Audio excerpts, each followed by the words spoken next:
Salam ngopi-ngopi, ngobrol pintar penuh inspirasi. Halo, selamat malam teman-teman. Kali ini kita ngonten lagi di Cafe Sentra IKM Bangkalan. Hanya sekitar 5 menit sebelum Suramadu. Sebelum kita ngonten ini, saya mau bercerita ya. Saya sempat kaget banget teman-teman. Ternyata di Bangkalan, untuk orang-orang Bangkalan, Surabaya, Sidoarjo, atau mungkin bahkan se-Jawa Timur ya, ini ternyata saya disupport konten kali ini oleh Zenius Pro teman-teman, yaitu jersey ya. Dan ini enak banget, kayak ringan gitu dipakai. Kayaknya ini bisa nyerap keringet sih. Nanti saya coba buat main badminton mungkin atau futsal, saya mau coba. Tapi ini saya pertama kali pakai itu ringan banget, terus kayak sejuk begitu. Dan saya lebih kaget lagi ketika denger harganya teman-teman. Saya awal-awal ngira ini 200-an ribu, 300-an. Ternyata kata si pemiliknya itu disuruh minta sampaikan ke kita itu kalau harganya cuma 110.000 loh. 110.000. Makanya banyak sekali yang pakai ini, bukan hanya dari kalangan olahraga, bahkan juga kayak ada tim mancing begitu, mancing mania dan lain sebagainya pakai. Makanya di sini ada tambahan ininya mungkin untuk dipakai di laut gitu. Teman-teman yang nonton konten ini, terus yang sudah tahu Zenius Pro ini, bisa langsung order melalui komentar, mungkin nanti kita akan kasih ini. Atau kalau mau ke sini langsung ada di Sentra IKM Bangkalan, di sebelah kiri sebelum Suramadu kalau dari arah Madura ya teman-teman. Oke, kali ini kita akan ngontenin hal yang mungkin ini untuk beberapa anak muda ya, terutama fresh graduate dari lulusan kampus yang biasa, mungkin yang tidak punya privilege mungkin dari keluarga atau kampusnya. Jadi kemarin itu ada teman bercerita, dia itu lagi gak ada uang banget, lagi bokek misalkan, bahkan mungkin dia sudah gak bisa buat bayar kopi. Dia cerita ke saya bahwa sebenarnya dia itu punya usaha gitu teman-teman, punya usaha tapi usahanya belum menghasilkan, sudah jalan beberapa bulan belum menghasilkan. Bahkan dia dulu pernah kerja tapi keluar dari pekerjaannya demi usahanya ini. Nah, sampai detik ini usahanya itu belum berhasil, bisa dibilang seperti itu, belum BIP, bahkan belum menguntungkan misalkan. Waktu itu dia bilang kalau, tapi saya komitmen Kak, misalkan, bahwa saya akan tetap melanjutkan usaha ini, saya gak akan cari kerja dulu. Terus saya tanya, terus dari mana kamu nanti? Biaya makanmu, biaya tempat tinggal, dan lain sebagainya. Yang secara umum kita ketahui bahwa living cost itu ya wajib gitu teman-teman. Hidup itu ada biayanya, tidak gratis begitu. Sekedar hidup saja itu enggak, ada biaya untuk makan, untuk tempat tinggal, dan untuk biaya-biaya lainnya. Waktu saya tanya itu, dia itu bengong gitu, ya juga ya. Kalau soal pinjem sampai kapan mau pinjem terus apakah ada orang yang mau minjemin dia secara terus menerus dalam waktu yang cukup lama begitu. Waktu itu saya bilangin, dan saya juga pernah nonton gitu ya salah satu YouTube, bahwa kalau kalian belum punya uang jangan jadi pengusaha, ya cari kerja dulu. Gimana caranya kalian punya pijakan keuangan begitu. Apapun wis, misalkan apakah itu pekerjaan formal atau pekerjaan harian mungkin, atau pekerjaan yang serabutan wis. Yang penting kalau kamu punya cita-cita yang mulia, menjadi pengusaha itu kan sangat mulia sekali, bisa bermanfaat kepada banyak orang, dalam konteks kesejahteraan bisa sangat membantu begitu. Kalau kamu punya cita-cita mulia seperti itu, selesaikan dulu hal-hal berkaitan dengan dirimu sendiri, terutama dalam hal keuangan. Karena apa? Teman-teman, saya juga beberapa kali ya punya pengalaman, punya usaha itu ternyata tidak bisa semerta-merta misalkan bulan ini kita untung berapa persen. Kalau kita tidak punya pijakan, kita pakai tuh keuntungan itu, keuntungan untuk living cost. Karena living cost itu wajib gitu, biaya kebutuhan itu pasti. Jadi kalau kita tidak punya pijakan keuangan di bidang lain, satu-satunya cuma usaha kita, jangan harap usaha kita itu bisa berkembang atau maju.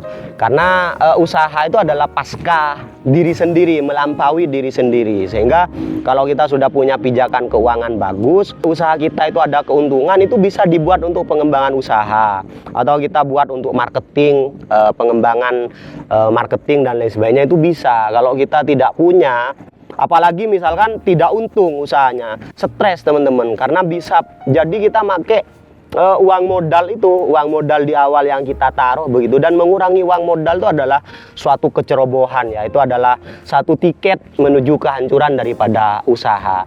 Sehingga saya tidak menyarankan kepada teman saya kemarin yang cerita ke saya itu, udah deh gak usah, kan ada tuh biasanya didoktrin ya waktu kuliah misalkan oleh orang-orang yang seakan-akan pemikirannya bebas gitu, jangan jadi karyawan teman-teman, jangan punya mental karyawan, jadilah pengusaha. Lo itu jangan semerta-merta dimaknai sebagai harfiah bahwa kita dilarang jadi karyawan, tidak. Tapi jangan sekedar, jangan merasa cukup di level karyawan. Kita harus lebih ngembangin diri lagi, yang ketika itu diproses terus, di-upgrade terus, nanti kita layak menjadi pengusaha. Atau bisa jadi sambil lalu begitu.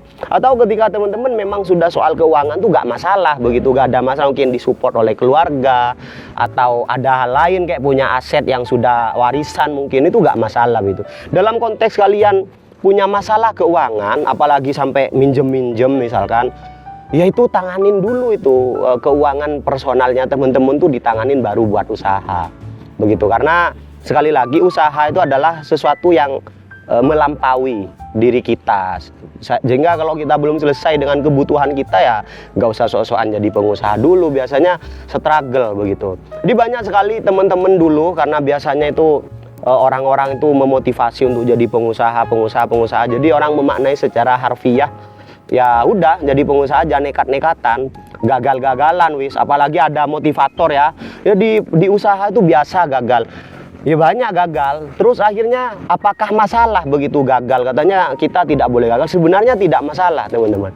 Tapi itu butuh waktu yang sangat amat lama untuk bisa kita sukses di pengusaha, dibanding kalau kita sudah bisa menyelesaikan tanggung jawab kita secara personal dulu. Sehingga untuk teman-teman kita yang sekarang lagi lack of financial, kebutuhan finansialnya kurang tercukupi, do something yang bisa buat teman-teman bisa memenuhi itu, apapun itu wis, mau kerja formal oke, jadi lamar aja pekerjaan terus-menerus, atau cari kerjaan harian atau apapun yang itu misalkan di luar konteks pengusaha. Ketika teman-teman sudah bisa menjamin itu, mungkin meskipun misalkan hanya cukup-cukupan deh untuk kebutuhan hidupnya teman-teman, itu sudah nggak masalah teman-teman jadi pengusaha. Sekali lagi, oleh karena supaya tidak jadi bumerang, teman-teman itu cuma kayak keren gitu di luaran bahwa oh ini punya usaha ini, oh ini punya usaha ini dan lain sebagainya. Tapi nyatanya secara keuangan dia itu struggle banget, menderita gitu kan. Apalagi kalau di Indonesia ini orang pengusaha itu biasanya klaimnya itu adalah orang yang bagus ya, yang berduit gitu. Jadi teman-teman kalau jadi pengusaha, membranding diri sudah sebagai pengusaha, udah siap-siap tuh kalau ada apa-apa harus nyumbang, terus kalau ngopi harus bayarin hal itu, tambah ngeri lagi gitu. Jadi daripada teman-teman membebani ya citra diri teman-teman sebagai pengusaha, tapi nyatanya teman-teman masih struggle soal biaya hidup, mending fokus dulu gimana menyelesaikan persoalan keuangan di dalam diri teman-teman dulu. Baru setelah itu nih ya bisa itu 1 tahun 2 tahun mungkin, ketika itu udah fokus pada gimana kita dapetin uang untuk kebutuhan, 3 tahun lagi kita mulai lagi usaha itu begitu. Atau ketika kita sudah dapat pekerjaannya nih, ternyata kita mau nambah jam misalkan pasca kerja, kita mau melanjutkan usaha kita, nggak apa-apa. Tapi jangan hanya dari satu sumber usaha ini, apalagi ketika usaha kita ini masih baru banget, belum menguntungkan. Bahkan dalam kondisi yang sudah menguntungkan pun jangan sampai kita berpijak pada usaha kita, karena keuntungan-keuntungan dari usaha kita itu harusnya memang untuk pengembangan dan terus seperti itu. Begitu teman-teman ya. Jadi gak usah anti untuk menjadi karyawan. Tidak ada buruknya menjadi karyawan itu. Yang menjadi buruk ketika teman-teman stuck di sana, merasa nyaman di karyawan berpuluh-puluh tahun sampai sepuh begitu, itu amat tidak disarankan kalau dalam sosial ya. Mending kita ya pengembangan juga, mungkin dimulai dari karyawan, terus nambah sumber income, terus nantinya bisa jadi pengusaha, sehingga keuangan teman-teman tuh bisa lebih luas begitu, lebih bagus begitu pemasukannya. Untuk teman-teman yang setuju atau tidak setuju dengan konten ini, boleh cerita di komentar ya teman-teman. Apapun yang saya ceritakan di konten ini adalah melalui pengalaman-pengalaman atau buku-buku yang pernah saya baca tentang dunia usaha begitu. Thank you.